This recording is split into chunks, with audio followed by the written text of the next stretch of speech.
Baik, Ibu sama semuanya, Assalamualaikum warahmatullahi wabarakatuh.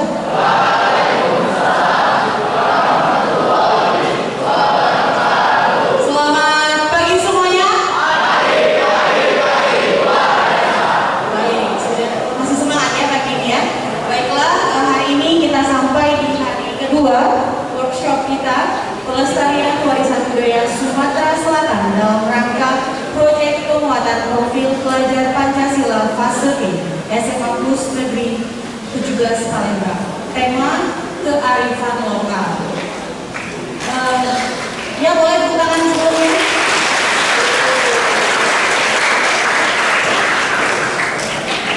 Sebelum kita memulai acara kita pada hari ini, ada baiknya kita berdoa terlebih dahulu. Sama-sama kita buka acara ini dengan melafazkan basmalah.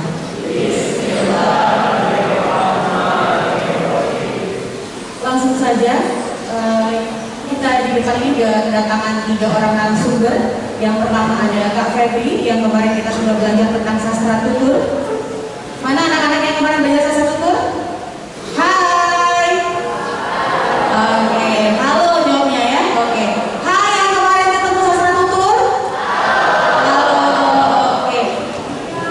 Yang kemarin belajar seni tari. Halo. Oke ya, cowok cewek belajar. Oke, berikutnya kemarin yang belajar gitar tunggal. Hai. Halo. Oke. Semangat ya semuanya ya. Baiklah, langsung saja hari ini coba biar nggak ngantuk semuanya tarik nafas panjang. Jangan dihembuskan dulu. Jangan dihembuskan. Ya. Oke, sekarang hembuskan. Pakai hidung ya, bukan pakai mulut. Oke, udah semangat? Belum ya, nanti ya. Jadi yang kali ini kita akan dengarkan terlebih dahulu materi kita yang pertama, yaitu materi jejak histori ya. Jadi di depan ini sudah ada dari Abdul Muluk ke Dul Muluk menjadi Dul Muluk ya. Yang pertama sekali ini akan dibawakan oleh Kak Febri yang menceritakan tentang sejarah Dul Muluk. Anak-anak semuanya diperhatikan ya, untuk semuanya. Dipersilakan untuk Kak Febri yang pertama.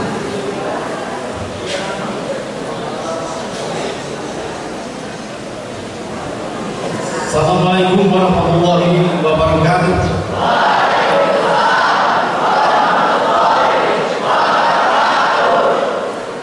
Alhamdulillah. Assalatu wassalamu ala asyrafil anbiya'i wal mursalin wa ala alihi washabihi ajmain. Amma ba'du. Pada pagi hari ini kita semua diberikan Allah kesehatan, kesempatan untuk bertemu lagi di ruangan ini. Kemarin sebagian besar anak-anak sini juga ketemu dengan kami, saya sendiri Febri Aditani dan kemudian ada Rabi. Nah, hari ini ada satu orang yang sangat kami hormati. Beliau adalah maestro Dul Muluk ya,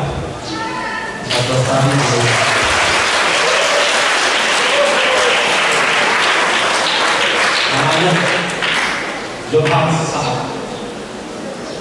Umurnya sudah 70 lebih ya, sudah 67 tapi masih kuat, masih sehat. Kalau dia sakit dipanggil untuk menjelaskan dulu langsung sehat, saking semangatnya itu ya.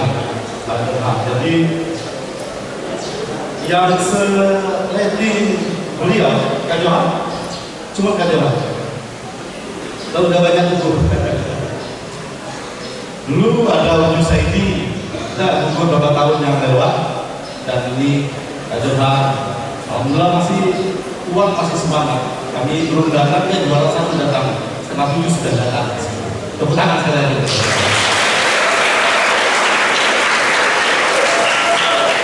Kami bertiga akan menjelaskan seputar Dul Muluk. Saya kebagian tugas untuk menjelaskan sejarah Dul Muluk. Randi penerus Kanjeng. Jadi kalau Diraja di putra mahkotanya ya, putra mahkotanya Kanjeng itu Randi, anak kandung yang meneruskan. Anak yang lain tidak ada yang meneruskan kan? Tidak ada, hanya Randi putra Ramadan ya. Tapi Tapi dia juga musisi, kemarin menjelaskan tentang kitab juga. Baik, judul yang akan saya bawakan pada hari ini dari Abdul Muluk ke Dul Muluk menjadi Dul Muluk. Nah, apa maknanya itu? Abdul Muluk terus ya, silakan teruskan next itunya. Dul Muluk itu awalnya itu tokoh ya, tokoh atau peran utama dalam kitab syair Abdul Muluk. Dalam kitab syair Abdul Muluk. Lalu wong Palembang itu nyebut Abdul Muluk itu kan sering disingkat-singkat. Abdul jadi Dul. Jadi tokohnya tetap namanya Dul Muluk. Nah, nonton apa cek? Nah, nonton Dul Muluk. Nah, nonton kan sulit kalau menyebutkan nonton syair Abdul Muluk gitu kan. Karena itu dibacakan awalnya, dibacakan Dul Muluk. Nah, Dul Muluk masih nama tokoh.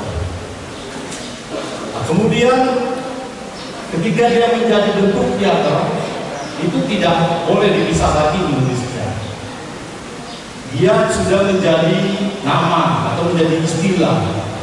Jadi Dul Muluk sama dengan teater Lenong, teater ketoprak, gitu ya. Meskipun asalnya Abdul Muluk, karena berikut nanti ada dua naskah syair yang dimainkan dalam teater Dul Muluk itu. Ya, satu kitab syair Dul Muluk, dua Siti Zubaidah. Oke, terus. Nah, ini biasa kalau Dul Muluk main itu pakai bermas dulu ya. Tapi lanci, tapi lakukan, tapi kepada laki-laki perempuan. Kami bermain berkawan-kawan, salah dan tidak mau dimaafkan. Ini pertanda mulai ya, pertanda mulai makalah ini. Nanti bagaimana caranya memainkan itu? Bermasif. Abdul Muluk dengan Randi yang akan mengajari atau melatih anak-anak semua yang bagaimana bermasif. Tapi ini menjadi ciri dari Dul Muluk. Sebelumnya ada bermasif. Terus ini foto pementasan, ada foto Randi di sini. Kan tidak ini foto. Foto pementasan Randi. Berikut. Nah, kita mulai dari kitab Abdul Muluk ya. Sejarah kitab Abdul Muluk. Itu kitab ini awalnya berjudul Kejayaan Kerajaan Melayu. Ditulis pada 2 Juli 1845.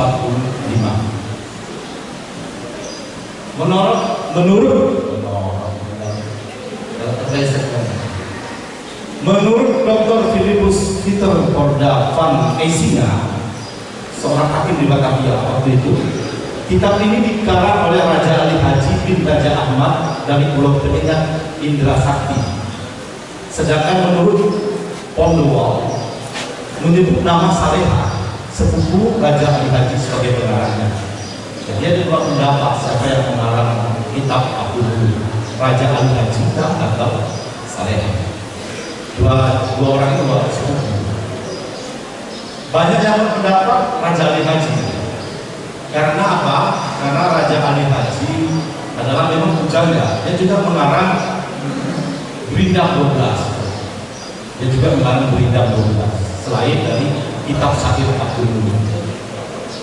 Dan Gurindam 12 itu sangat terkenal sekali, sehingga Pulau Penyengat sekarang, di mana Raja Ali Haji dimakamkan, itu disebut juga Pulau Gurindam 12.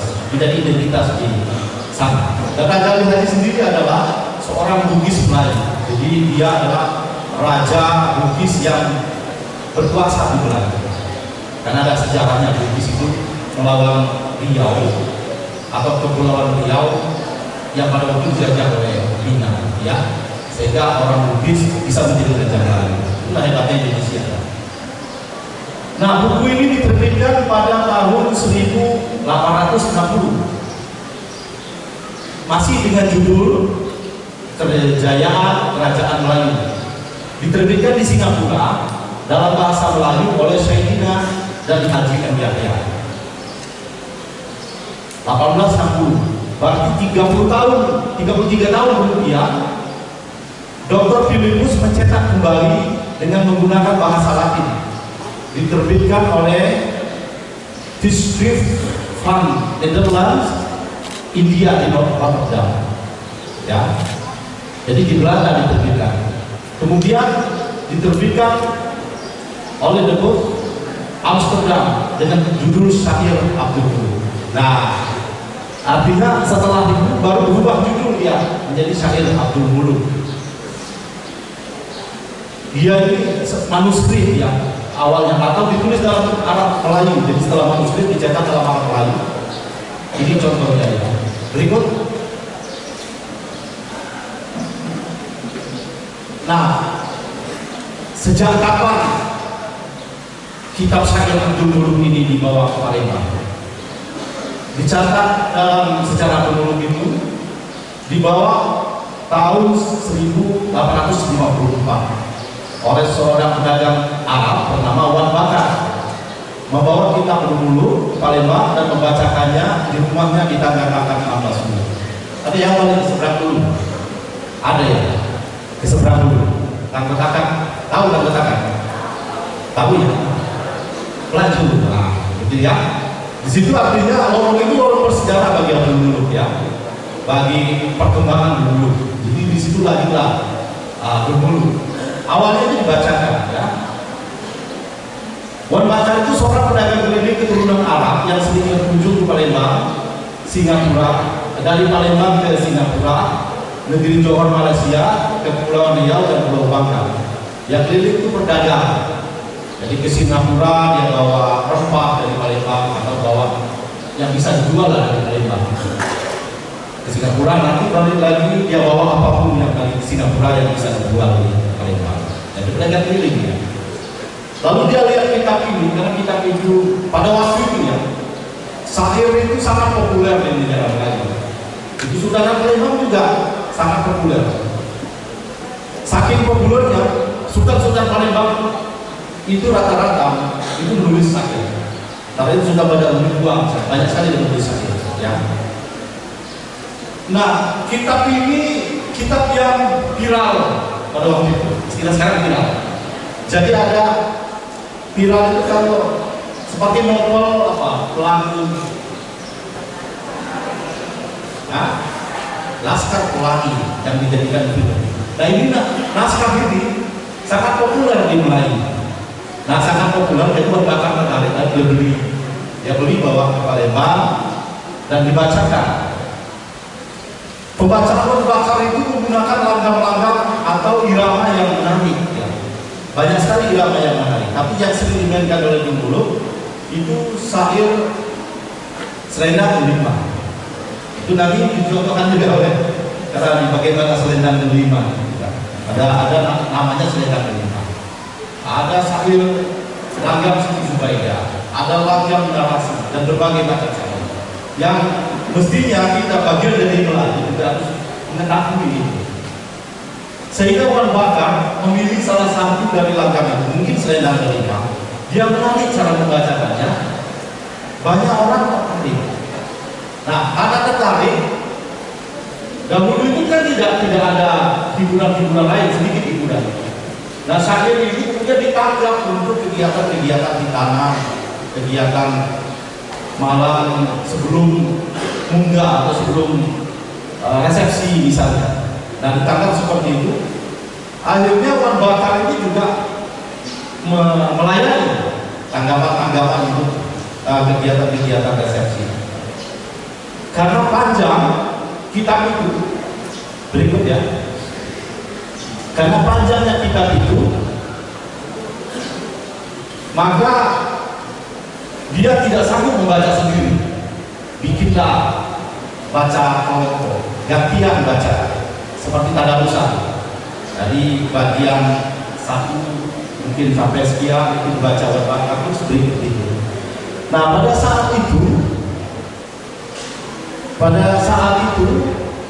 itu apa namanya masih baca sastra. Jadi kalau dalam istilah pertunjukan itu disebut dengan pertunjukan sastra, pertunjukan syair, baca satu dengan yang lain. Itu petikannya, kalau dilihat petikan dari syair Abdul Muluk. Berhentilah kisah Raja Hindustan, tersebutlah pula suatu perkataan. Abdul Hamid Shah Paduka Sultan, duduklah baginda bersuka-suka. Gitu ya. Itu apa namanya, petikannya. Jadi panjang sekali cerita syair dalam syair Abdul Muluk. Dalam konteks baca kelompok tadi, dia masih membacakan syair Abdul Muluk, maka dia disebut sebagai pertunjukan sastra syair Abdul Muluk. Paham ya? Kesenian itu kan banyak genre, ada sastra, ada teater, ada musik dan sebagainya ya. Pada saat ini dia belum bisa disebut dengan pertunjukan teater Abdul Muluk. Pada saat membacakan, oke? Paham ya? Abdul Muluk berputra baginda, besarlah sudah bangsa muda. Cantik majelis usulnya syahda, 13 tahun umur yang ada. Panasnya elok, amat sempurna, beda majelis, bijak laksana, memberi hati bimbang gulana, kasih kepadanya mulia dan hina. Bukan dulu.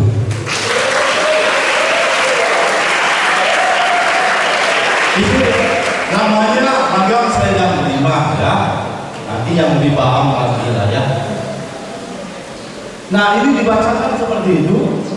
Maka sekali lagi ini supaya penanda, ini menjadi penanda mengapa menjadi Abdul Muluk ya. Di sini masih membaca kitab syair Abdul Muluk atau Dul Muluk, Dul yang dipisah. Oke, seterusnya nanti bisa diambil di sini ya. Berikut. Nah, saya istilahkan ini teori ya, teori saya itu dengan istilah metamorfosis atau transformasi dari kitab Abdul Muluk menjadi teater. Tentu anak-anak sudah paham apa itu metamorfosis. Perubahan bentuk ya. Perubahan bentuk dalam beberapa lama di dalam kelompok. Nah ini mirip dari misalnya dari ular menjadi kupu-kupu di dalam kelompok. Ada prosesnya. Nah ini mirip jadi dari pembacaan sastra, dari kitab syair sastra, teks sastra ditulis oleh Raja Ali Haji, dipertunjukkan menjadi pertunjukan sastra. Lama-lama di Palembang diproses. Ini namanya proses kreatif. Proses kreatif itu oleh orang Palembang. Tadi pembacaan sastra, kemudian dibagi lagi. Ada peran, masih dimainkan di rumah panggung, ada peran, dan kemudian menjadi Muluk. Oke, berikut ini apa istilah metamorfosis. Nah, ini tahapan-tahapannya. Tadi membaca syair berkelompok. Tahap berikutnya ketiga penghafalan naskah dan mulai berakting. Itu masih main di rumah Palembang itu kan ada tingkat-tingkatan ya. Kalau rumah Palembang apalagi masuk yang rumah Palembang ya. Rumah lipas yang di Demang itu ya. Ada trap atau kecil Palembang atau penjelasan ya. Nah itu dia main di situ. Para pelaku mengucapkan dialog dengan hafalan, mulai mengenakan kostum sederhana, tempat bermain di dalam rumah. Para pemain yang tidak berperan duduk di lantai. Para penonton kadang duduk mengelilingi pemain, kadang berdiri. Oke, berikut. Tahapan berikut tahun 1910. Itu naskah Abdul Muluk mulai dimainkan dengan acting dan didukung oleh musik pengiring, rias wajah, dan ada pertunjukan. Nah, pada saat ini dia menjadi teater. Teater arena itu maksudnya teater yang bermain di lapangan. Sebagaimana teater tradisional kita, umumnya kan bermain di lapangan. Misalnya teater Radai ya, dikelilingi oleh para penonton. Nah, ini dia mulai main di lapangan 1910. Di belakang area dibuat jukung, ruang tunggu dan hias yang dibatasi oleh empang atau jari dan daun-daunan. Ini masih sangat sederhana ya.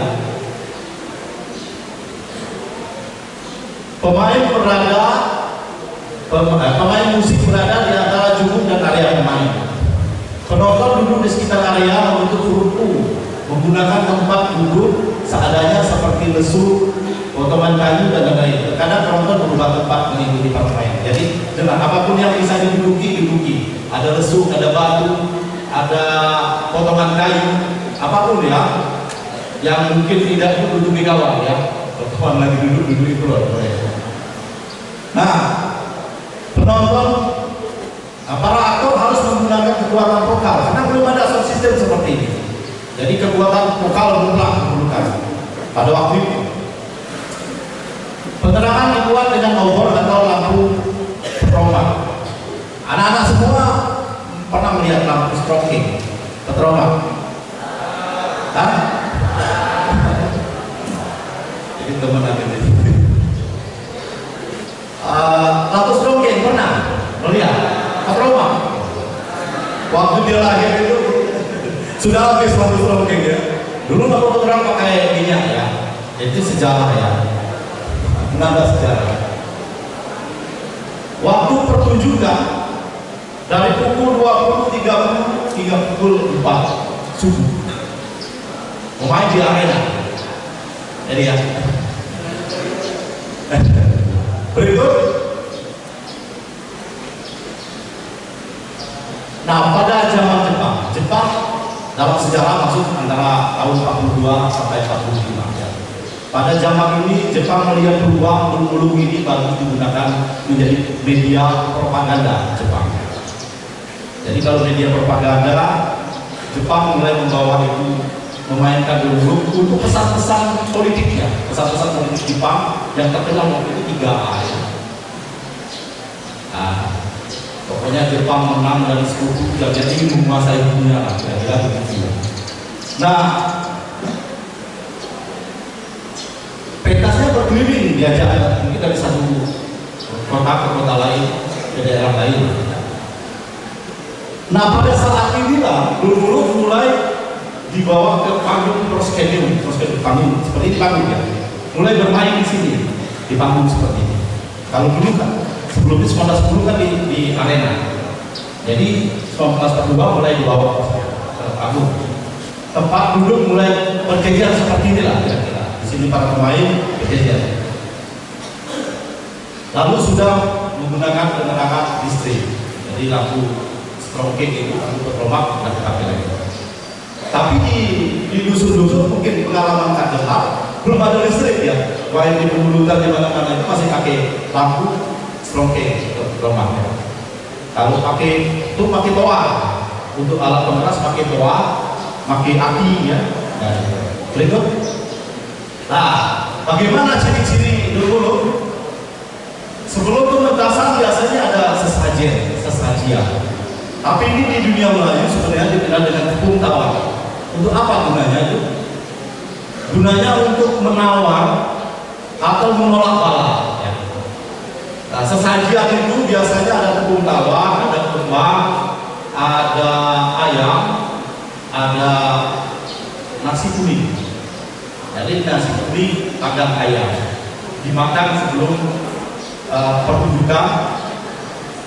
Berebut-rebut itu kalau tidak salah dulu, menurut pengalaman. Berebut-rebut makan ya. Nanti di dalam pengalaman itu kader di paham, di pasir. Berebut makanan apa nasi panggang itu, dan kemudian baru berdoa selamat. Nah, berapa banyak ayamnya itu tergantung dari lakon yang dimainkan. Jika lakonnya itu biasa-biasa saja seperti. Tapi kalau lakonnya banyak mengorbankan, misalnya dalam perkelahian ada yang meninggal 1 atau 2, itu dua. Nah, tergantung tak pernah. Lebih banyak yang meninggal, banyak juga ayamnya. Gitu kan ya ada. Oke. Terus dibuka dengan keso. Nah, tadi ada beras, ini keso. Keso itu satu bentuk kembang juga ya, kembang. Nanti juga bisa mencontohkan tentang keso. Terus actingnya dibawakan dengan spontanitas, umumnya spontan. Nah tadi kitab syair itu makanya banyak pengamat mengatakan bahwa tradisi tradisi lisan harusnya mendahului tradisi tulisan. Tetapi dulu tradisi tulisan juga menjadi tradisi lisan. Dan memang para pemainnya pada waktu juga banyak yang tidak bisa baca. Jadi cuma menghafal alur, kemudian sutradara menunjukkan beberapa dialog, dihafal oleh pemain, selebihnya spontanitas. Nah ini ciri dari teater tradisi, spontanitas, improvisasi. Ya. Walaupun ada naskahnya. Nah, kemudian ditambah lagi dengan hadam itu dua orang yang dia juga biasanya memakai bahasa setempat. Cerita ini bersumber dari kitab syair Abdul Muluk dan Siti Zubaidah. Dahulu tokoh wanita dibawakan oleh pemeran pria, sekarang oleh Kak Johan berubah jadi wanita juga, wanita. Dialog para tokoh menggunakan syair dalam bahasa Melayu, kecuali hadap yang menggunakan bahasa daerah setempat. Musik, tarian, dan lawak merupakan bagian yang tak terpisahkan dalam pertunjukan. Pergantian babak ditandai dengan musik. Jumlah pemain disesuaikan dengan cerita yang dimainkan.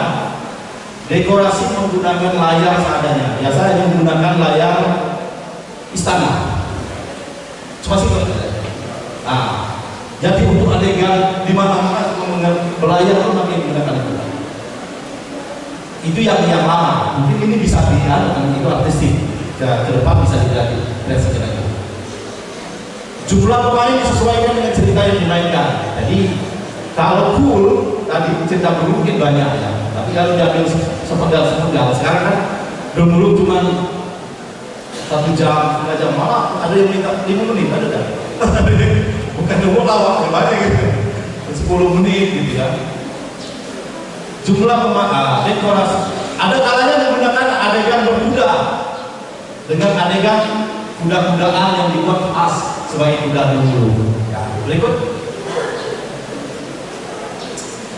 Nah, dalam proses tadi, saya menduga, menurut analisa saya, ada pengaruh dari teater India.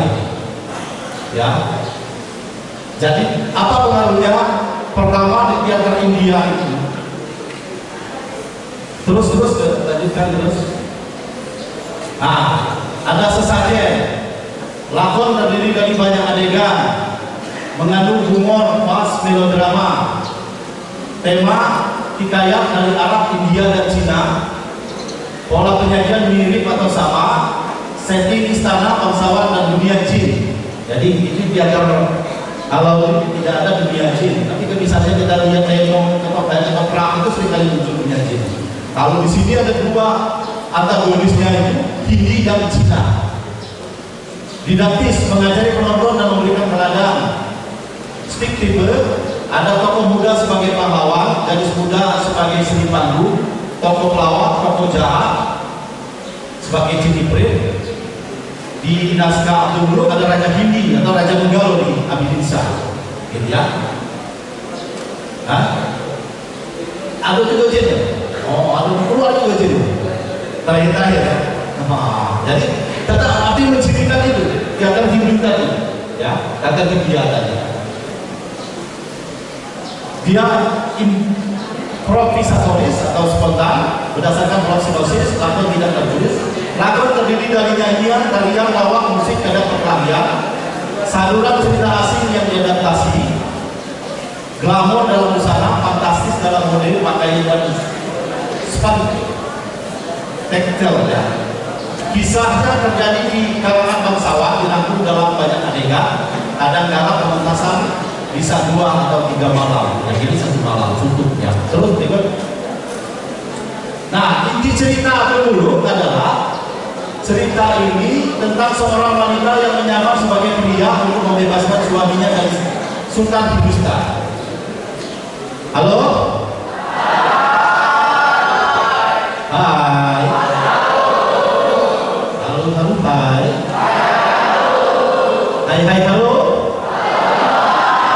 Terima kasih, masih dinyimak ya. Sedikit lagi ya. Menyimak ini penting karena ini keilmuannya ini. Boleh dicatat ya, atau nanti diminta ya. Saya berguna nanti ya. Saat ini bercerita tentang seorang wanita yang menyamar sebagai pria untuk membebaskan suaminya dari Sultan Hindustan. Sultan menangkapnya dalam sebuah serangan kerajaan mereka. Nah, buku artinya ini kalau kita analisis gender itu pertemakan gender yang dianggap menata ulang hierarki pria dan wanita serta bangsawan dan pelayan. Tema tersebut sering ditemukan di sastra Jawa dan Melayu contemporer. Jadi kalau kita belajar analisis gender, ilmu sosial ya, ini menunjukkan seorang wanita yang mampu menyelamatkan suaminya. Terbalik dengan pemikiran kita umumnya yang stereotip bahwa laki-laki menyelamatkan perempuan. Nah, ini menunjukkan wanita menyelamatkan perempuan. Tepuk tangan dulu wanita.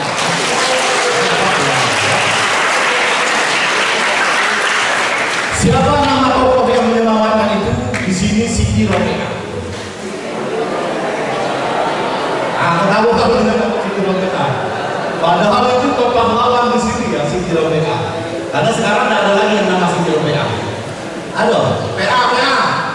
Pakai dulu ceweknya dalam PA dulu ya. PA. Nggak arti ya. Kalau Angelina ada ya. Baik, berikut. Ini ringkasan cerita nanti saja. Itu nanti sama Johan. Berikut. Halo.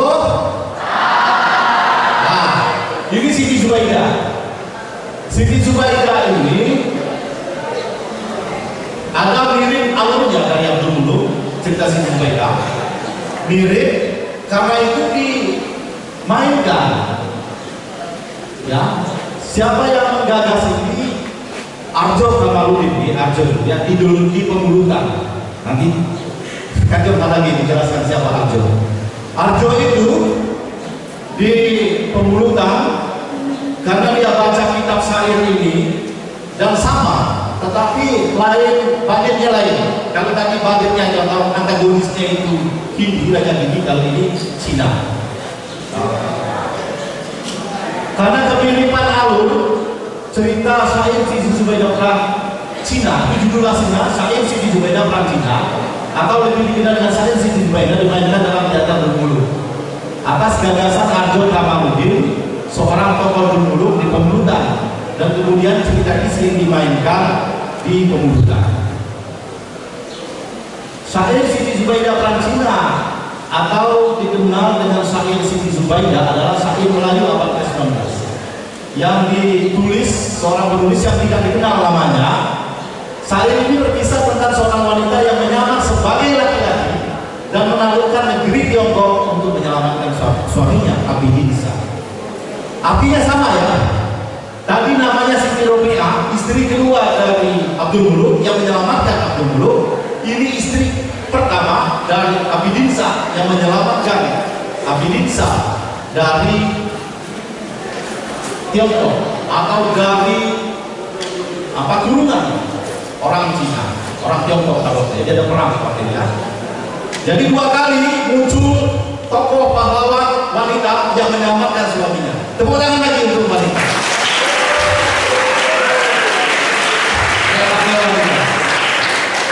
Tapi laki-laki di sini juga hebat ya. Hebat ada lagi. Mantap ya. Perkasa. Beberapa orang berpendapat bahwa syair ini berdasarkan fakta sejarah. Itu perlu diketahui. Betul ya. Berikut. Nah ini permas penutup. Kain ini kain hadiah, kain yang tidak terpakai lagi.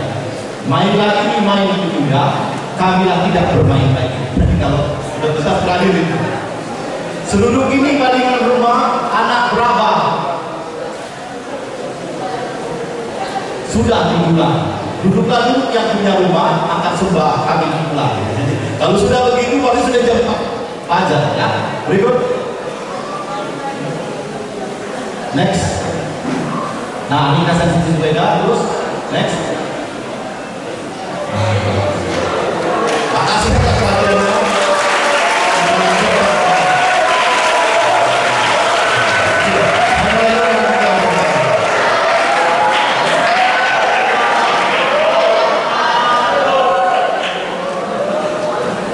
Baik, terima kasih Kak Febri atas cerita atau jejak histori yang pertama. Ada semua semangat semuanya. Jadi tadi udah dengar cerita tentang metamorfosis, cerita dulu ini bagaimana sampai di akhir tadi Ibu mengambil kesimpulan sedikit ya, ada penggagas dari Pemulutan, itu adalah tokoh Duluk dari Pemulutan yang menggagas bahwa cerita Duluk ini sama seperti syair Siti yang lain ya. Oke, biar semangat kita akan bernyanyi terlebih dahulu ya. Silakan dilihat teks lagunya supaya tidak ada yang tidak bernyanyi ya.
Ya, Bapak. Jadi kalian ikuti yang di depan. Jadi ikuti apa-apa.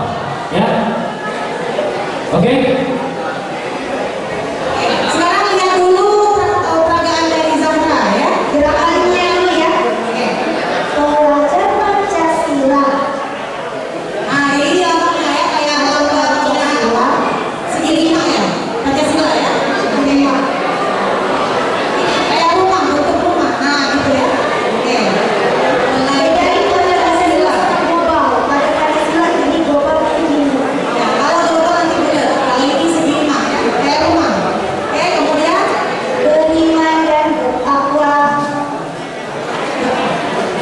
pada Tuhan Yang Esa gitu ya. dan berakhlak mulia. Lihat tangannya digenggam kayak gitu ya. Berkebinekaan global.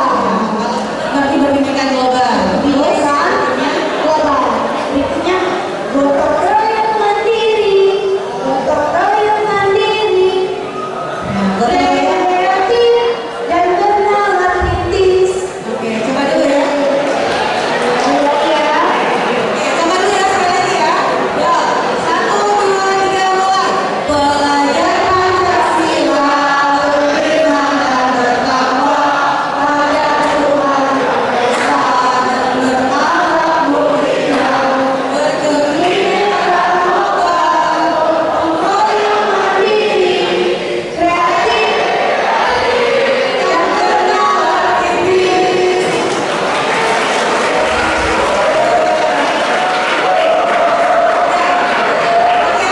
Ini yang terakhir ya. Habis ini kita lanjut lagi materinya ya. Sabar. Orang sabar di saya. Allah, oke ya. Nggak mulai sekali lagi. 1, 2, 3 mulai. Pelajar Pancasila beriman dan bertakwa pada Tuhan Yang Esa dan berakhlak mulia.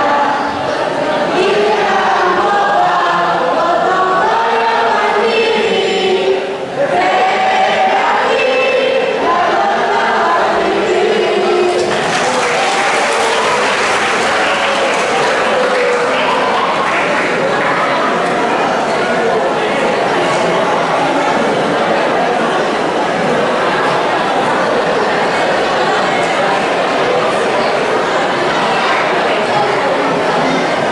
Baik, terima kasih untuk Zahra. Tangan untuk Zahra. Ya, boleh duduk dulu ya sebelumnya. Oke, boleh bantu press dulu.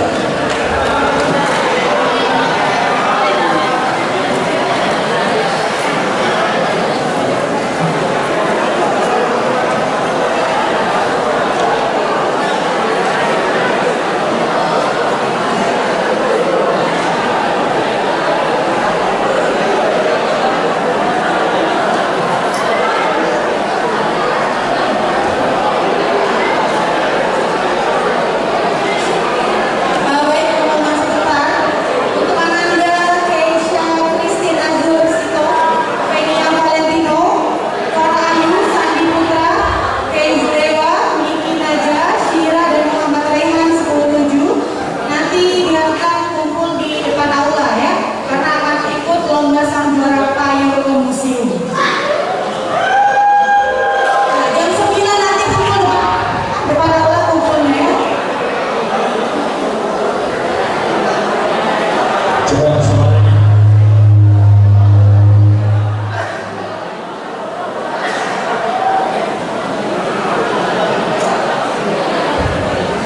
Suara. Oke. Diam. Jangan biasakan ibu. Ya, tolong suara.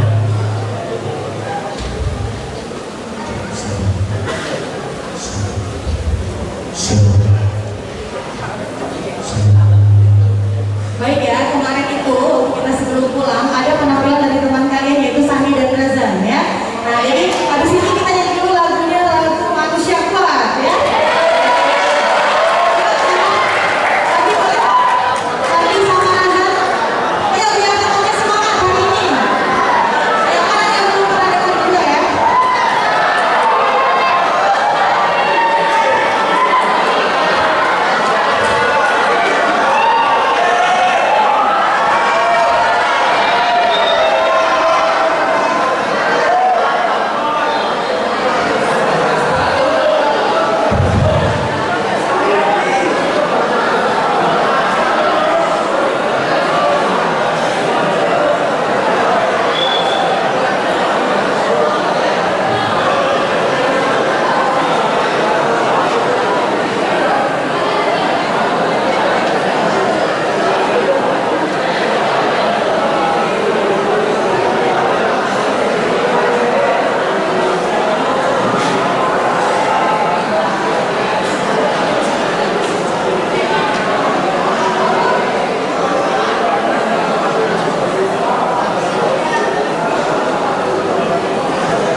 Assalamualaikum warahmatullahi wabarakatuh.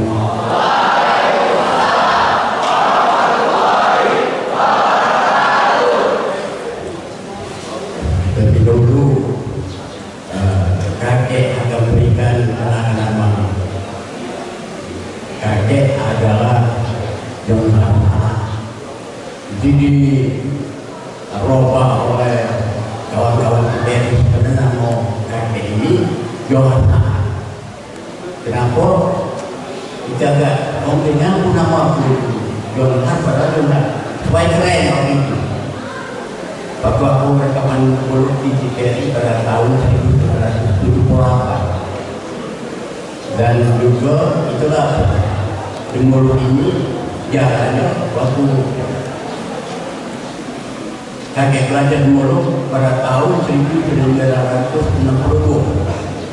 masih pada satu SD. Dan apa udah memangnya? Ngerti ya?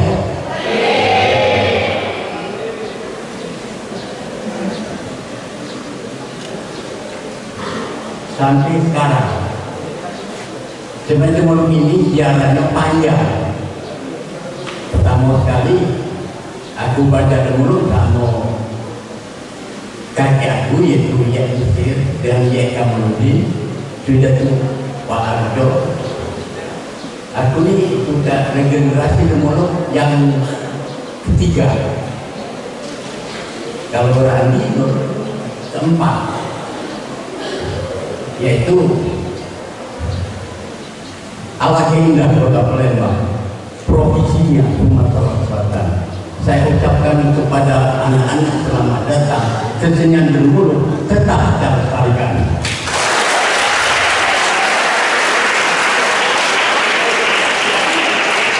Kesenian ini kesenian Melayu sudah dikenal sejak dahulu.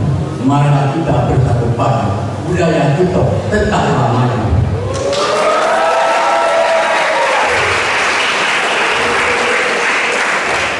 Anak-anak, sebenarnya saya begitu tidak bisa panjang lebar. Maklumlah ada politik di saya ngomong tidak terus lagi. Ya. Pada tahun 1900 sebelumnya, setiap tahun saya dapat penghargaan dari wali kota, gubernur, dan terakhir kali saya dapat penghargaan dari Menteri Pendidikan Kebudayaan sebagai mentor dari Sumatera Selatan.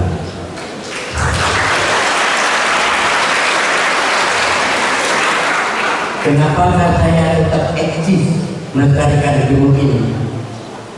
Pada tahun 2006 saya pernah menjadi dosen di PGRI sampai tahun 2013. Jadi 7 tahun saya menjadi dosen.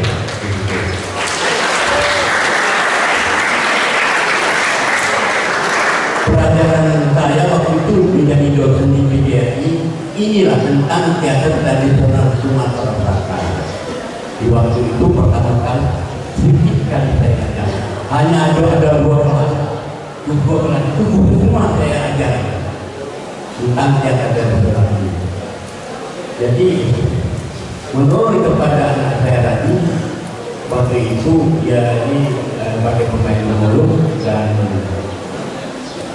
sebagai musik juga, dan juga saya didirikan tanggal ini berdasarkan pada tahun 1973 dan di tanggal sampai sekarang. Tanggal Bapak itu harapan jaya, mengharap tetap jaya dan tidak jaya-jaya. Nah, jadi sampai sekarang saya menjelaskan tentang saya dulu, menjelaskan tentang Jawa. Assalamualaikum warahmatullahi wabarakatuh.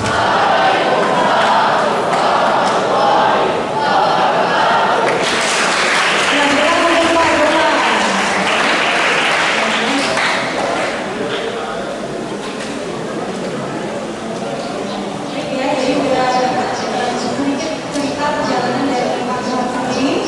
Tadi Pak Johan ini mau mengatakan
kasih Ibu moderator luar biasa ya.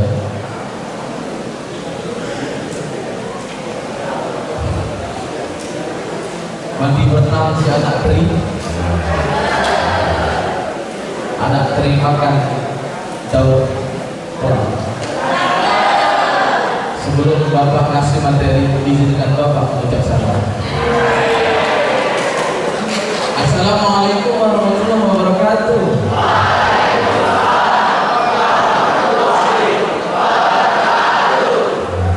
Alhamdulillah ya. Masih ketemu ya kita? Masih ingat sama saya nak? Walaupun sebagian kemarin ada yang ke museum dan juga ada yang seni rupa ya. Tapi kayaknya kemarin lebih banyak yang di ruangan ini ya, karena ada tadi sastra itu dan datang hari Senin.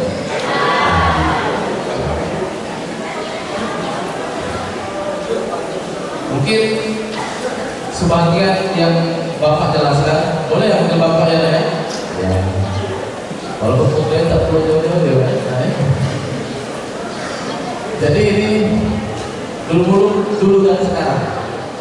Ini materi mungkin sebagian yang bakal dijelaskan ini sedikit sama dengan yang dijelaskan sama KPP. Boleh kita next ya? Bahasanya ini. Jadi sebagai tradisional Sumatera Selatan, berliku dan berbatu. Maksudnya susah. Kalau kita dengarkan cerita KPP tadi, ada kolonial Belanda, ada kolonial Jepang, ada PKI juga waktu itu ya, berarti wajar berliku dan berbatu ya. Perjalanannya susah. Apalagi dengan derasnya perubahan zaman, ya ada perubahan zaman. Apa saja kira-kira perubahan zaman? Adanya pengaruh budaya asing. Kemudian ada juga teknologi. Teknologi kalau misalnya kita pakai secara bijak, insya Allah akan bermanfaat. Tapi kalau kita kebablasan pakainya dan terlena, kita bisa terjerumus ya. Terjerumus.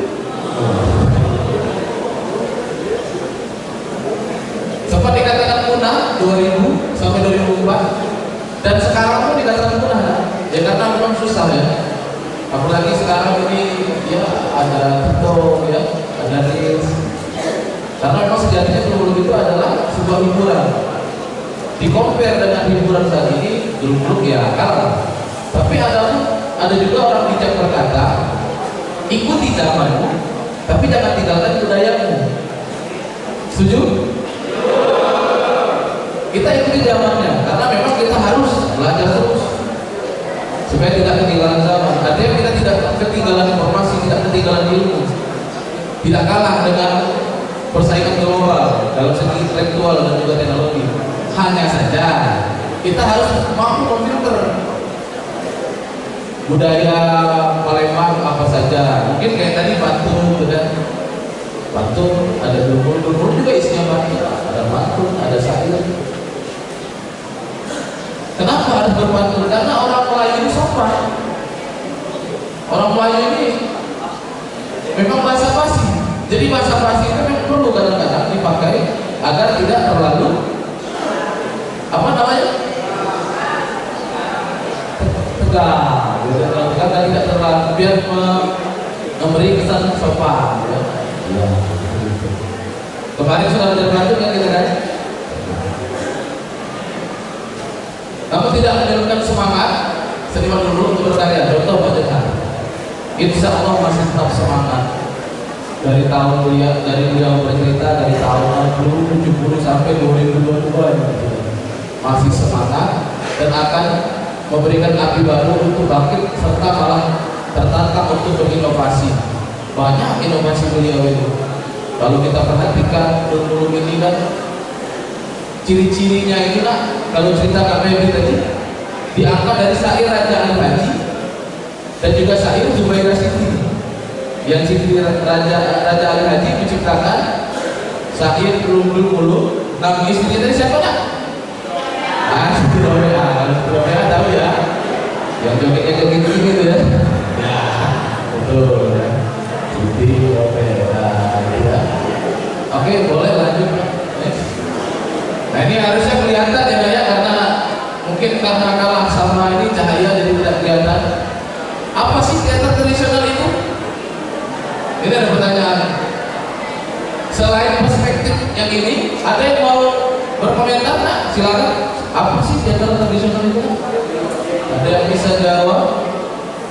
Apa sih teater tradisional menurut kalian? Ada nggak yang bisa jawab? Ada? Ada? Oh.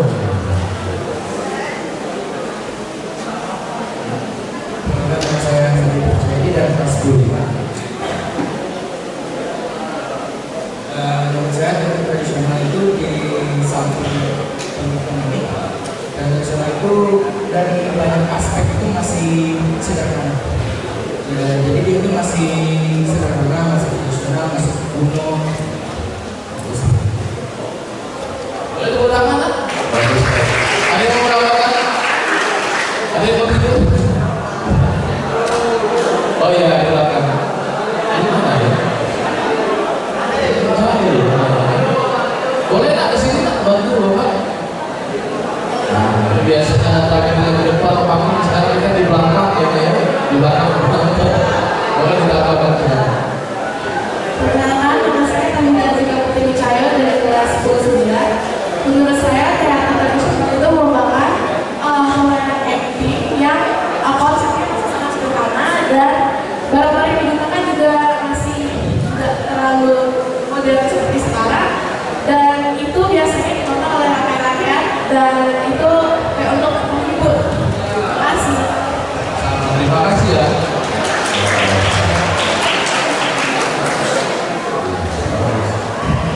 Kalau yang itu di situ teater tradisional adalah teater yang diciptakan rakyat ya.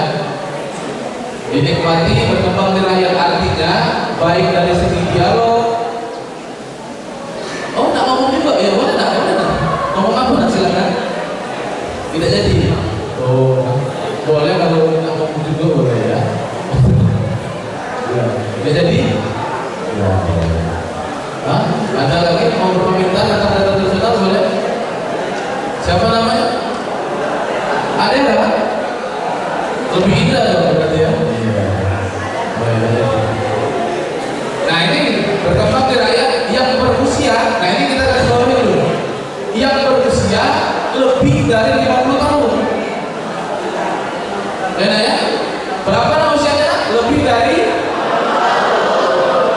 Yang artinya kalau anak-anak bikin sebuah kesenian baru, kita bikin teater yuk, pakai tanda, pakai baju khas Palembang, bawakan cerita misalnya Pangeran Siddhartha Alam ketemu sama Iron Man misalnya. Iron Man-nya pakai tanja subur. Apakah itu tradisional? Bukan. Itu namanya teater transisi. Teater transisi. Kirim obat Java gitu. Oke, lanjut. Ciri-ciri teater tradisional. Tadi sudah dijelaskan juga sama Kak Febri. Acting dilakukan secara spontan, acting dan dialog maksudnya ya. Improvisasi. Ceritanya hidup dan dikenal di masyarakat dari mulut ke mulut. Unsur lain seperti tadi sudah tegar. Akrab dengan penonton, artinya interaktif ya nak ya. Misalnya, halo penonton. Jadi Kak Febri juga, halo. Hai halo. Halo hai.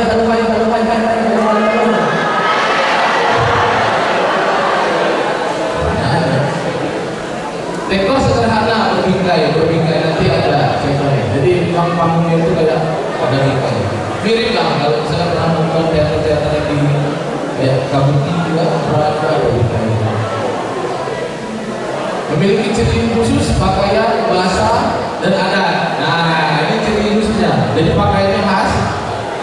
Kalau pada masa permulaan menggunakan pakaian yang bernuansa 1001 malam, 1001 malam itu maksudnya pakai baju bernuansa Arab ya. Untuk saat ini menggunakan pakaian yang bernuansa kota Palembang, tanja, rupa, Ya. Dan yang terakhir ini belum memiliki naskah. Ini kalau misalkan dimaksudkan belum memiliki naskah itu mungkin sudah ada naskahnya, hanya saja karena dia lagi improv jadi tidak tercover di aksara, di tulisan. Jadi memang untuk menampilkan teater dulu dibutuhkan sebuah ya skill untuk berpikir cepat, karena kita akan menjawab dialog, merespon dialog dari teman kita itu secara improvisasi kadang-kadang. Kira-kira seperti itu. Lanjut Bu. Ya, asal usul dulu tadi sudah ya. Lanjut Bu. Ya, ini pada masa permulaan musik yang digunakan itu jidur, go, gendang, dan biola. Ini gambarnya ya. Nampaknya ya. Oke, lanjut ya. Lanjut. Oh iya. Ya, seiring waktu dulu menggunakan panggung seperti kata Kak Ferdi tadi sudah sempat dulu. Jadi kalau misalkan adik-adik anak-anak misalkan mau materinya nanti silakan kita ke Bu Marini untuk dibaca-baca ya. Lanjut dulu. Ya, satu sebelumnya menggunakan peralatan produksi super modern seperti lighting contohnya ya. Kalau dulu kan pakai obor, pakai pakai stroking. Kalau sekarang pakai parlet ya, parlet dan juga bonus spot gitu. Ini keren ya. Ada kan spot juga biar dibongki kan. Lanjut Bu. Nah ini aspek seni yang terkandung. Ini gambar kuda dulu ya, kata Pak Febri tadi, kuda-kudaan. Ini kudanya nih. Ada yang mau coba nanti naik kuda ya? Gak mau ya? Mau ya? Nanti kita ini coba. Seni drama terkandung dalam mulut ialah gerakan acting sebagai penulis cerita. Sudah jelas ya? Acting dan gerakan ya. Lanjut buat Pak Ibu. Seni sastra terkandung dalam berupa dialog. Nah ini yang paling penting. Yang membedakan dulu dengan teater lain itu seni sastranya. Ini contohnya. Coba ya, simak sebentar. Hai, halo. Adinda Zahra Siti dan Roma Siti, putri terbilang, kata bermohon untuk pergi berperang. Musuh kita sudah dekat menyerang, doakanlah yang pagi dan petang agar rekannya segera pulang. Itu nama ini Zahra Siti ya. Ini Roma Siti. Ini maksudnya ini ya, Siti Romea itu ini ya. Ya, kait pelajaran silat buah aku. Oh ya benar silakan. Baik saya untuk yang namanya dipanggil tolong langsung keluar ke keluar ya. Keisha 10-1, Fenia 10-1, Farah Ayu 10-5, Sandi Putra 10-5, Keiz Dewa 10-5, Niki Naja 10-7, Syira 10-7, Muhammad Raihan 10-7. Yuk semuanya yang dipanggil ke keluar dulu. Silakan Mas segera sekarang. Biar yang lain kita lanjut ya.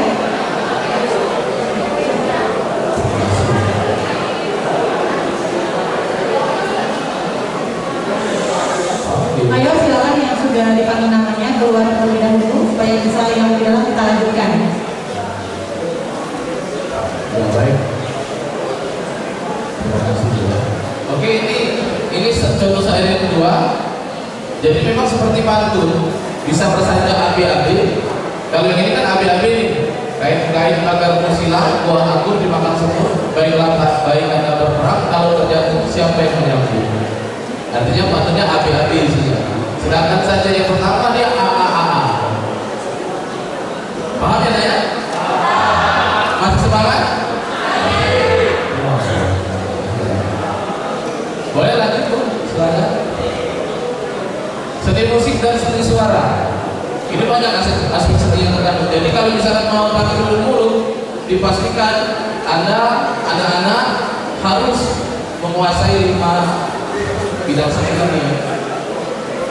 Seperti halnya teater tradisional lainnya, dulu juga memiliki iringan musik. Seperti kata Febri tadi, ada iringan musik tokoh per karakter, misalnya tokoh raja musiknya seperti ini, tokoh pangeran musiknya seperti ini. Yang artinya musiknya itu sudah bagus semua.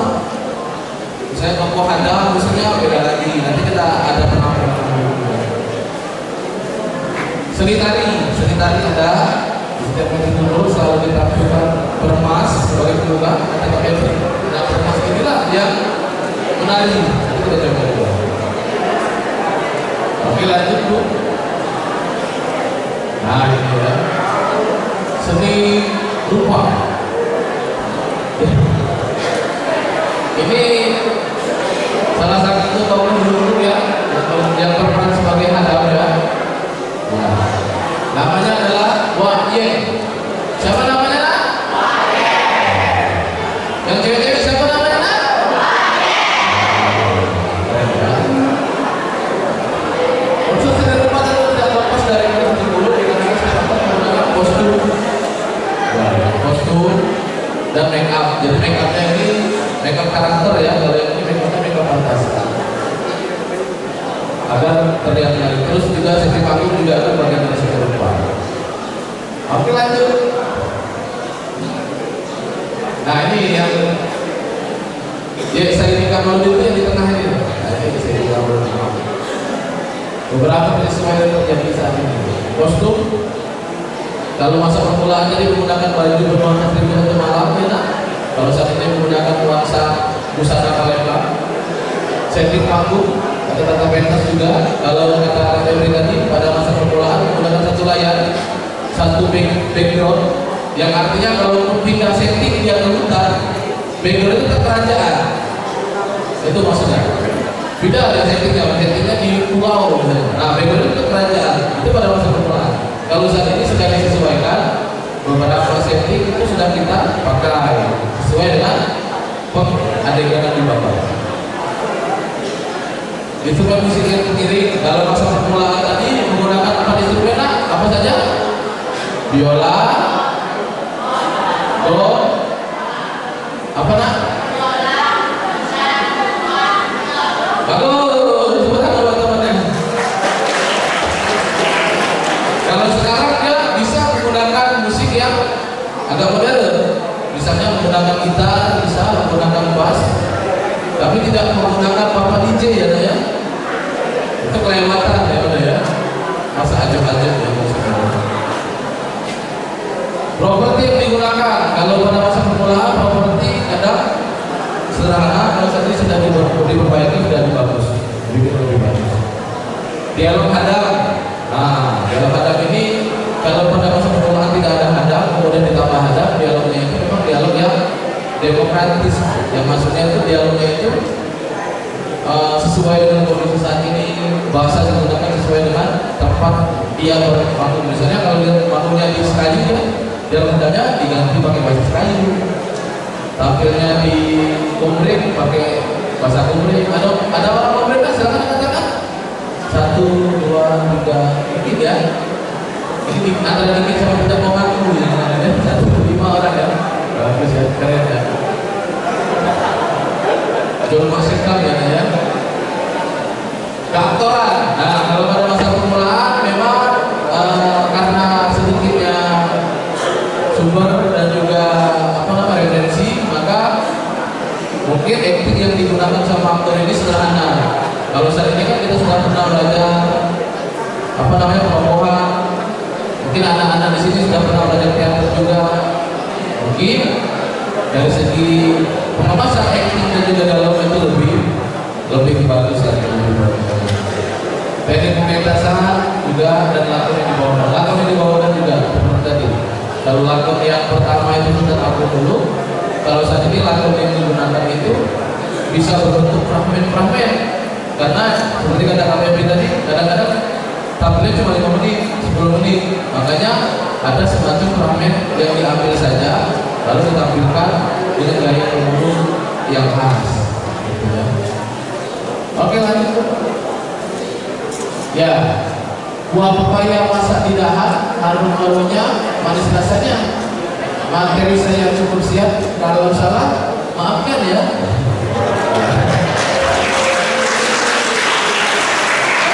Terima kasih. Assalamualaikum warahmatullahi wabarakatuh.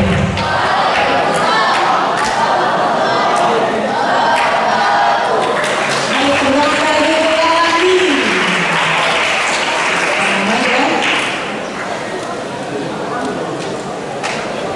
Baik ya anak-anak, jadi sudah terdengar tadi histori tentang sejarahnya Dumuluk oleh 3 narasumber kita, yaitu yang pertama Kak Febri, yang kedua Pak Johan, dan yang ketiga Kak Randi. Nah, ada baiknya ada respon dari kalian semua.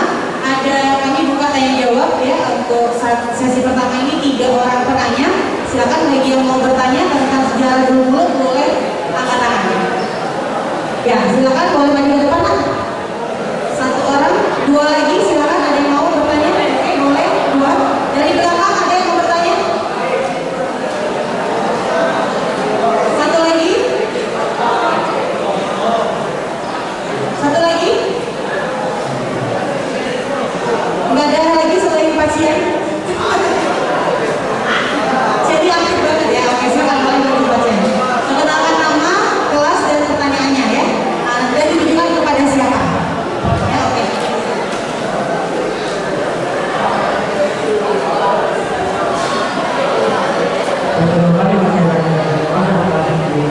Saya mengucapkan dulu kan sempat fenomena dengan mengambil depan itu kenapa di mulut tidak bicara dengan kembali itu kenapa di mulut pada dengan kembali tidak bicara dengan kembali dan itu usahakan lagi akan menjadi itu apa?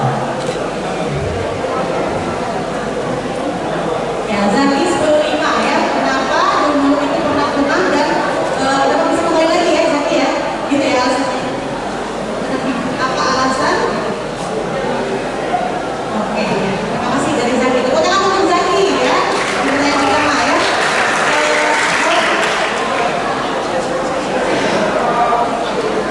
Oke, silakan. Saya lulus kasih cinta. Saya lulus kasih cinta dari kelas 12. Saya ingin bertanya kepada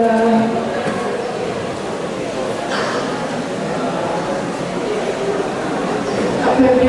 Tadi yang tentang cerita Piala Merdu sama inti cerita Zubaida itu kan inti ceritanya wanita menyamar sebagai laki-laki. Saya ingin bertanya karena saya juga belum pernah membaca ceritanya. Yang tadi yang inti cerita Piala Merdu sama inti cerita Zubaida tadi kan inti ceritanya itu wanita menyamar jadi laki-laki untuk menyelamatkan suaminya. Saya ingin bertanya kenapa dia harus menyamar menjadi laki-laki untuk menyelamatkan suaminya? Kenapa dia tidak menjadi wujud aslinya dari wanita saja dia menyelamatkan suaminya? Kenapa harus jadi laki-laki? Terima kasih.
detensi ya. Detensi kayaknya ya. Jadi yang disampaikan tadi itu dikatakan. Artinya kalau dikatakan punah, artinya apa nak? Rumor ya. Artinya apa? Dikatakan rumor itu artinya perspektif sebagian masyarakat Palembang dan juga masyarakat Indonesia dikatakan kalau penghulu itu dianggap punah. Nah inilah tugas kita tugas kita semua. Bagaimana supaya tidak punah? Harus tetap dilestarikan, harus tetap dimainkan, harus tetap dijaga eksistensinya. Betul ya nak ya? Kita mencintai Bhinneka Tunggal Ika. Betul? Kita mencintai Bhinneka Tunggal Ika. Setuju? Artinya setiap keragaman budaya itu harus kita hormati dan kita jaga. Apalagi kebudayaan kita sendiri. Kalau kita sibuk sibuk dengan budaya-budaya luar, maka kita akan kehilangan jati diri kita, akan kehilangan karakter kita. Hilanglah jadinya karakter kemelayuan kita, orang-orang Melayu Palembang rata-rata seperti itu. Karena kesenian tradisional kita selain sekedar hiburan pada masa lalu, ini adalah kekayaan intelektual yang harus kita hargai. Karena ada loh orang yang membuat sebuah kesenian yang bisa bertahan 50 tahun lebih. Ini kan sebuah kekayaan intelektual yang harus kita hargai, harus kita apresiasi. Apalagi berhubungan dengan karakter bangsa kita. Betul ya? Setuju ya? Jadi jangan sampai dulu ini punah. Kalau punah gimana nak? Pakai detensi ya? Jangan ya. Nanti ada rujukan. Jadi kalau misalkan punah dulu ini, nanti suatu saat kalian juga yang susah. Bapak yakin suatu saat nanti kalian mulai mencari-cari. Ada dulu. Itu kalau sudah punah.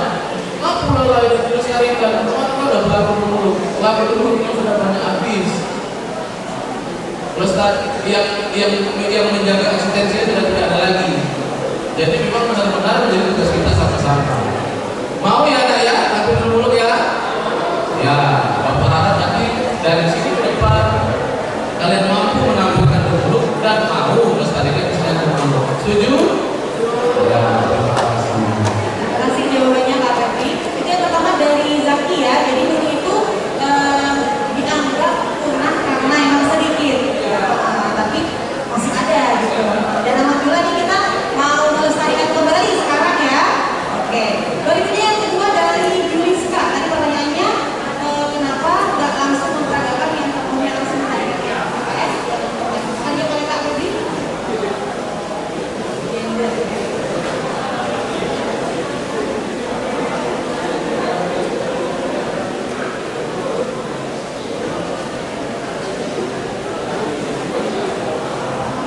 Baik, mengapa Siti Robeah atau Siti Zubaidah harus menyamar menjadi laki-laki untuk menyelamatkan suaminya dari hukuman penjara penjara besi. Dan ceritanya itu cukup seru ya. Cerita Abdul itu cerita tragedi. Jadi dia ketika suaminya di penjara, dia harus berkelana ke dalam hutan kemana-mana. Kalau dia tetap seperti perempuan atau wanita, maka akan banyak gangguan,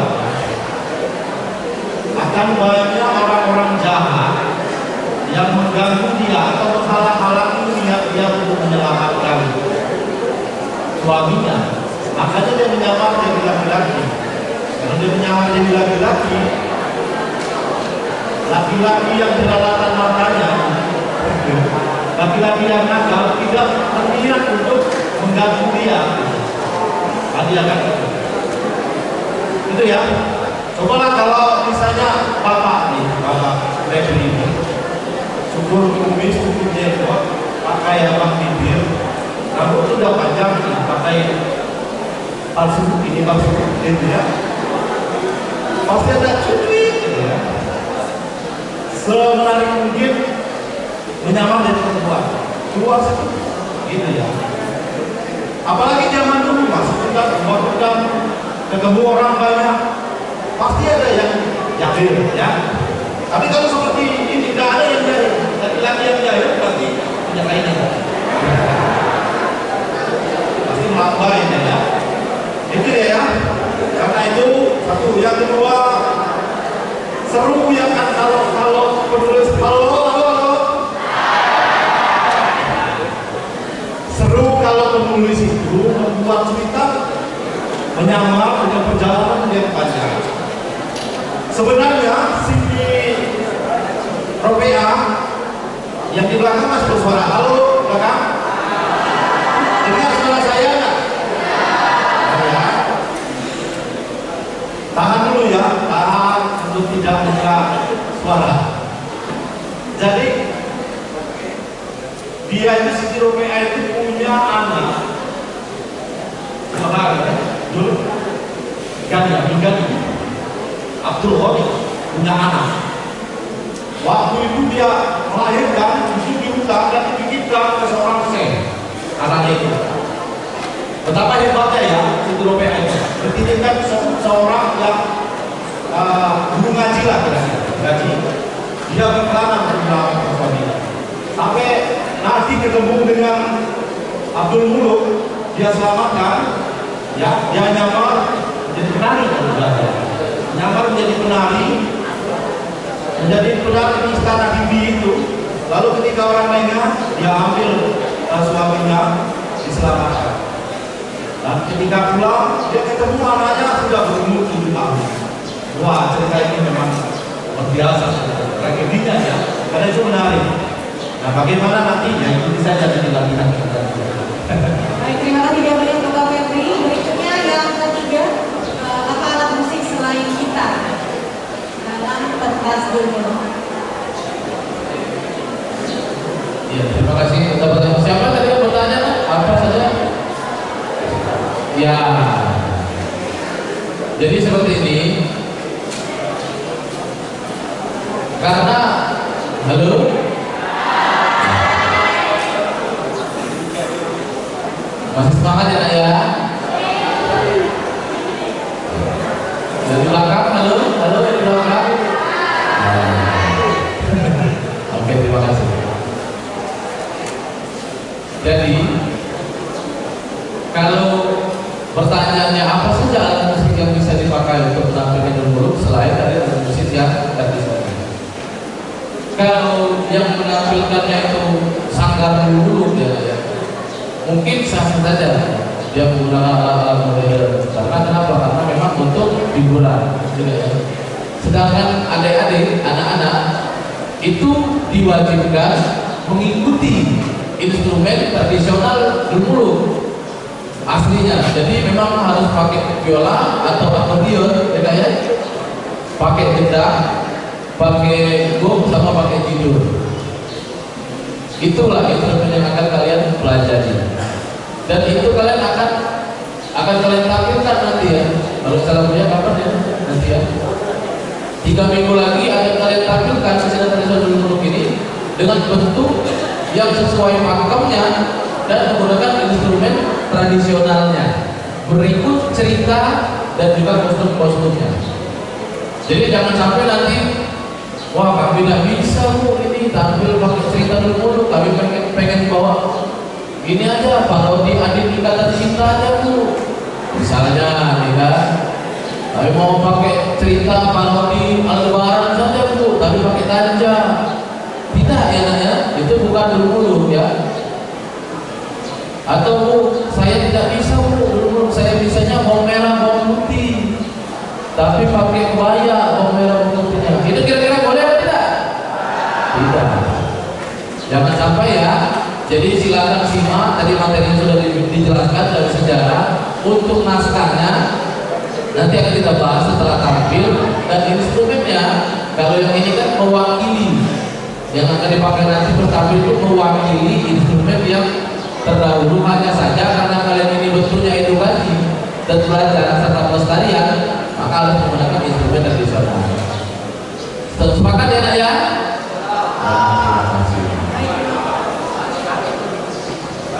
Baik, jadi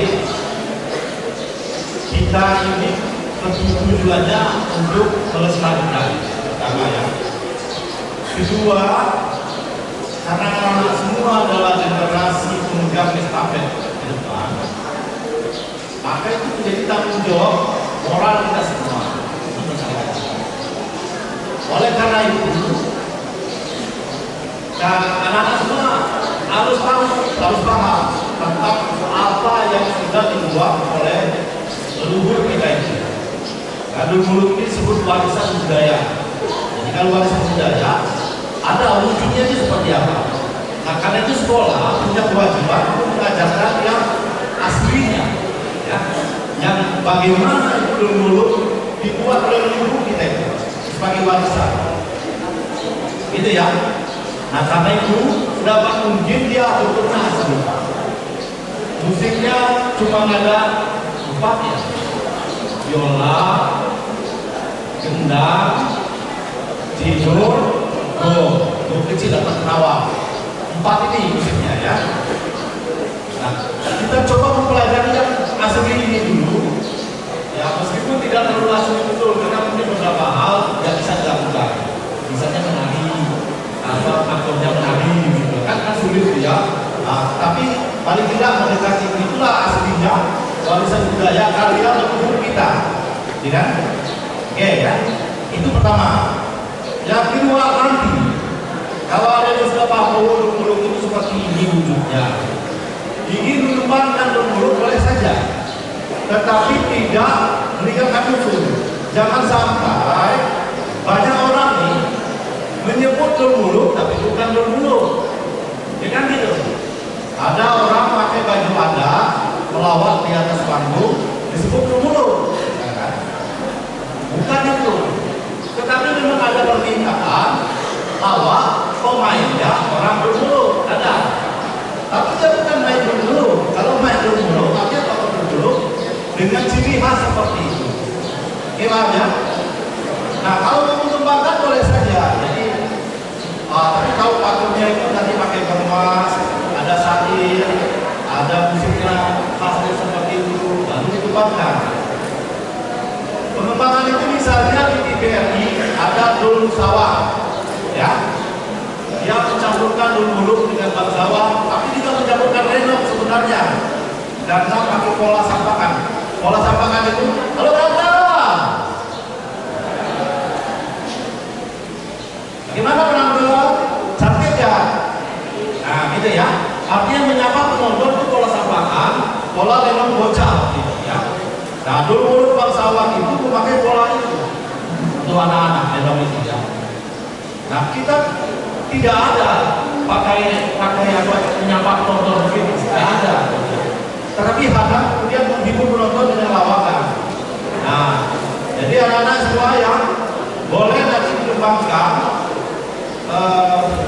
tetapi polanya, apa namanya, bentuknya harus kita kenali dulu. Oke ya, makasih. Ya, baik, terima kasih. Kita kan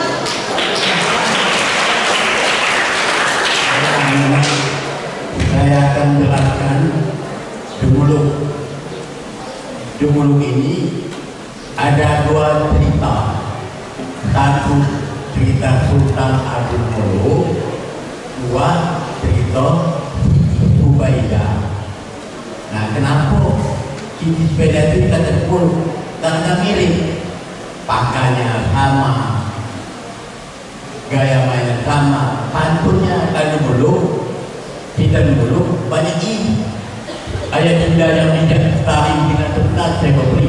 Apa-apa di dalam negeri ramah kaki dan kau kabari. Kau bilangnya terpadu supaya saya dapat kamu. Nah, itu kalau itu beda lain lagi. Ayo anakku, umur kita dengan sebenarnya berkata apa-apa gajah kita. Kepada anak bilang dari kata supaya ayah enggak harta. Ada banyak anak di mulut banyak ini. Nah itu. Islam. Ya, baik, terima kasih Pak Dahar. Jadi anak-anak tentang itu.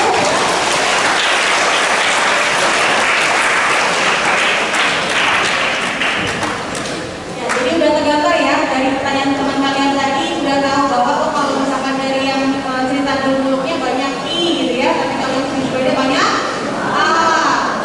Kemudian juga tadi udah terbuka bahwa oh kenapa harus nyamar gitu ya, kenapa nggak langsung aja jadi cewek gitu. Jadi udah tahu ya sedikit tentang cerita dulu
Baik, ini Kak Ketua, kami ada beberapa pertanyaan yang harus dijawab. Pertama, soal musik dulu ya. Boleh tak pakai musik di luar dari musik lain? Sama. Yang kedua, tadi penyamaran musik Zubaida atau PKI menyelamatkan ketika itu. Apa yang menyelamatkan? Tadi kan menyelamatkan medali. Apakah masih menyamar jadi laki-laki atau perempuan? Yang ketiga, mengapa Raja Cenghoa itu atau Raja Cenghoa tadi mengurung atau menyerang kabayan negeri kan? Mengapa? Apalagi tadi? Di mana bisa melihat pertunjukan? Ya. Nah, sebentar lagi akan sebenarnya mereka ini main hampir tiap minggu ya di desa-desa ya, desa. Baik, oke, biar kita kenal dulu ya. Yang lain perhatiin ya nak. Jadi waktu pertama, ya, bagaimana menyelamatkan itu, menyelamatkan apa raja dari Cenghoa. Bela anak-anak, Raja Cina itu bernama Gilang Cahaya, dikarenakan dia menyerang Raja Berangsa, yaitu Raja Insa, karena Mamanda itu yang bernama Ibu pergi berdagang di Kebayan Negeri. Setelah dia berdagang, dia beli pada pedagang kapal. Nah, jadi harga itu jual belinya harga itu. Jadi datang orang lain mau beli, berhubung harganya tinggi, jual pada orang yang mau beli tadi. Maka terjadi keributan. Di bawah dalam kerajaan di Kebayan, ternyata sudah itu marah. Ibu diadili, lalu dihukum, dimasukkan ke dalam penjara bukit. Nah itulah gara-gara Gilang Cahaya menyerang pada Raja Kebayan. Ada lagi, kenapa Raja ini menyerang kerajaan Berbari? Dikarenakan Raja ini itu mempunyai mamandanya bernama Saudagar Bahaudin. Pergi berdagang ke negeri Berbari, ternyata di dalam jual beli perniagaan, lantas Saudagar Bahaudin itu menawarkan harga kepada Saudagar Kaspan. Ternyata barang itu dibuka, bagus di atasnya. Ternyata dibawa oleh saudara kantor tempatnya, dibuka, ternyata barang itu tersimpan di lemari, langsung dikembalikan. Saudara Pak Udin tidak membalikan karena sudah jual beli, tak bisa dikembalikan lagi. Nah, lalu diadili oleh Raja Berbari itu ternyata kalah, lantas diadili, dimasukkan ke dalam penjara mati. Nah itu gara-gara pertama, gara-gara Raja Cina dan Jaya menyerang, gara-gara mamandanya dari itu berdagang ke negeri Kebayan, gara-gara Bahaudin, gara-gara Raja itu dan kerajaan Berbari, gara-gara Bahaudin menipu pedagang saudara tampan. Ya, baik, itu Pak ya. Pertama ya, keributan itu karena dagang ya Pak ya. Boleh nggak pakai musik backsound dari YouTube? Mohon maaf ya, karena banyak joke. Ibu ya dari kemarin ya. Ya baik, mohon izin menjawab moderator. Musiknya itu apakah boleh kita ambil dari backsoundnya saja atau dari YouTube saja? Itu kalau menurut Bapak ya tergantung dari kebijakan sebelumnya ya. Kalau kami tidak bisa berbuat banyak ya. Tapi kalau bisa, ya kalau bisa lebih baik menghadirkan alat yang asli dan kemudian menjadi ilmu juga nanti kita ya, daripada kita ambil yang praktis tapi tidak memberikan kesan yang begitu baik. Lebih baik kita coba latihan dan mudah-mudahan ya nanti jadi ilmu yang bermanfaat ya. Ya. Ya baik, terima kasih Kak Febri. Jadi anak-anak dari jawaban Kak Febri tadi ya, sebaiknya kita kan satu kelas 36 orang ya. Jadi kalau misalnya satu kelas itu dibagi berapa kelompok, jadi 18 misalnya, ya berbagilah misalnya untuk yang jadi alat musiknya siapa, ya komponen siapa, itu bisa dibagi nantinya. Walaupun nanti ada kelas-kelas yang bukan kelas teater ya. Oke, berikutnya lihat lagi.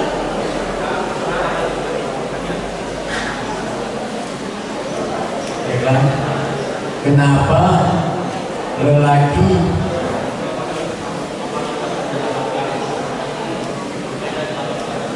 bagaimana Siti Romeah bisa menyelamatkan Abdul Muluk masuk di dalam penjara yang ditangkap oleh Raja ini dikarenakan menurut kata Febri pada perjalanan dikarenakan dia menyamar itu pada bertemu dengan pasukan dulu berlalu lantas diser tidur dulu berlalu dia nanti oleh tidur pakainya diambil lantas dia menyamar menjadi lelaki. Nah, kenapa sedikit beda bisa menyelamatkan suaminya Abidin Johani yang ditawan oleh Sukina karena dia menyamar lelaki dengan sahar. Nah, yaitu berburu di Bukit Kodam. Dia berburu lantas guru itu menyuruh dia bisa menjadi lelaki. Dia mandi di sumur belakangan perempuan menjadi lelaki, lalu bermandi sumur di belah kiri lelaki menjadi perempuan. Lantas sudah menjadi lelaki dirubah oleh guru budak itu, nama Siti Beda itu diberi nama Sahar, yaitu kalau di kawannya nama itu karena dia berjumpa dengan Siti Beda dalam perjalanan, dia dipaksa oleh Raja Mahana keluarganya harus nikah kepada lelaki yang tidak dicintainya. Nah, tadi Beda berburu dengan Bukit Kodam, dia bernama Sahar. Nama dari Beda bernama Sahar. Siti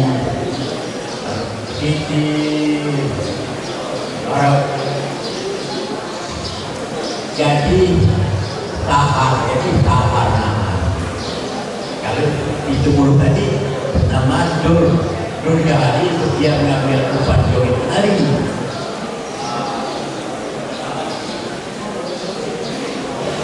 Jadi pertama ada memang konflik antara Kabayak negeri dengan Raja Tionghoa, konflik ya.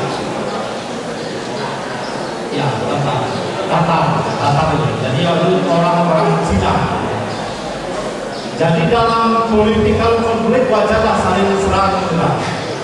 Tapi sekali lagi anak-anak, cerita ini bukan untuk menunjukkan rasial, bukan untuk menunjukkan perang atau ketidaksenangan pada suatu ras, bukan. Tapi cerita politik pertama tadi kita dengar bahwa ada konflik di pasar. Ada orang jualan, kebetulan dari Tatar itu orang Cina, jualan dan kemudian sudah dijual ke orang lain lagi. Terjadi konflik dan kemudian dia dihukum oleh Raja Kabayak di penjara besi. Nah, ini balas dendam dia. Ada kilan cahaya, ada 4 kilan dia. Tujuh kilan orang, bukan kilan ini. Kilan cahaya, kilan jari, kilan suri, kilan apa lagi dia? Banyak yang terlalu kilan suri. Nah, saya baca itu sampai tamat juga. Kalau kita bayangkan, kalau itu difilmkan, Siti Zubaidah itu seperti film-film Tionghoa sekarang ya. Dia itu bisa lompat dari pohon ke pohon kilan cahaya. Dan dia betul, sangat luar biasa cerita Siti Zubaidah ya. Baik itu ya. Saya sekali lagi menjelaskan bahwa itu bukan ras, bukan rasialis ya. Ya, sekira itu dan untuk musik sekira sampai saat ini belum ada musik itu yang di YouTube gitu, musik dulu sampai saat ini. Padahal pementasan dulu itu dia melekat antara adegan dengan musik. Musik itu melihat adegan yang dimainkan, berinteraksi. Kalau musik mati atau musik YouTube kan tidak berinteraksi, cuma aktor saja yang berinteraksi pada musik. Tapi kalau musik berbulu saling berinteraksi, musik berinteraksi dengan aktor berinteraksi dengan musik. Dan itu tidak sama satu pementasan dengan pementasan yang lain, interaksinya tidak sama. Kadang-kadang padam diiringi dengan musik, misalnya dengan joget yang gitu ya, ya masih joget goyangan pikul, digoyang lagi oleh musik, pikul lagi 2-3 kali 4 kali. Nah itu tentu tidak bisa dilakukan oleh musik itu, gitu ya. Nah karena itu untuk pementasan dulu musik menjadi kesatuan yang tidak bisa dipisahkan dengan permainan dulu. Sampai saat ini belum ada namanya. Terima kasih jawabannya untuk narasumber. Anak-anak gimana? Terjawab semua pertanyaannya ya? Oke ya? Oke. Ya, mungkin untuk sesi jawab kita tutup. Berikutnya kita akan adakan kuis ya. Kuis ini ada berapa? Masih banyak snacknya ya. Ya, ada 10 pertanyaan ya sambil nunggu jam 10. Bagi yang bisa jawab boleh angkat tangan ya. Oke, pertanyaan yang pertama dari Pak Johan terlebih dahulu.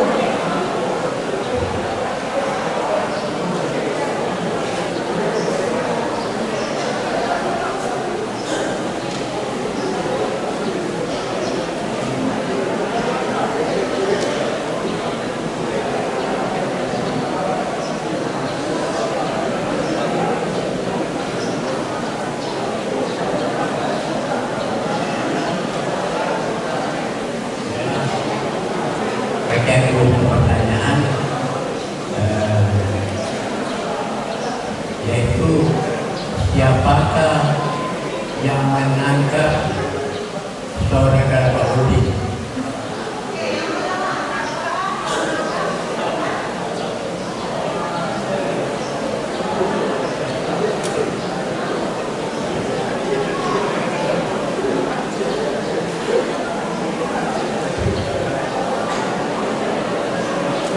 Siapa yang menangkap saudagar Laudin? Ada yang mau coba jawab nggak? Boleh, siapa ada yang mau jawab? Oke, Robani.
itu adalah paman dari Raja Hindi.